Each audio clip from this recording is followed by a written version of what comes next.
আসসালামু আলাইকুম ভিউয়ার্স, আমি যেহেতু দেশের বাইরে আছি, আমার এখানে মূলত মাটি পাওয়া যায় না। তা আমি পানির মধ্যে পুদিনা গাছ জার্মিনেশন করতে দেখতে পাচ্ছেন, এই যে শিকড় হচ্ছে সাদা সাদা, এগুলো হচ্ছে আমার জার্মিনেশন হয়ে গেছে। এখন এইগুলারে আমি কিভাবে চারা বা এটা আমি রোপণ করব। এখানে হচ্ছে আলুর খোসা, পেঁয়াজের খোসা, লাউয়ের খোসা আমি শুকিয়ে নিচ্ছি কম্পোস্ট সার বা জৈব সার হিসেবে। এগুলো আমি যেহেতু আমার এখানে কোকোপিট পাচ্ছি না, তার পরিবর্তে আমি এগুলোতেই মূলত কাজটা চালায় নিব।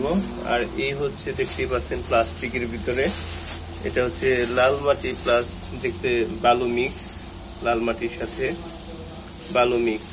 এই হচ্ছে বালু, পাথর, কুচি এরকম মিক্স। মূলত এই দেশের মাটিগুলো এমনই হয়। আমাদের দেশে যেরকম বেলে, দোআঁশ, এঁটেল মাটি, ঠিক তার বিপরীতে এই দেশে বালু প্লাস লাল মাটি এরকম মিক্স থাকে। যেমন বাংলাদেশের সিলেকশন বালু হয়, ঠিক তেমনটাই। এখন আমি এটা রোপণ করব এই কাপটার মধ্যে। বালু মাটি মিক্স করার পর আমি এখানে দিয়ে দিচ্ছি, দিয়ে এটা মিক্স করব। মিক্স করার পরে আমি আমার ওই যে জার্মিনেশন যে পুদিনা পাতা, সেটা এখানে রোপণ করে দেব।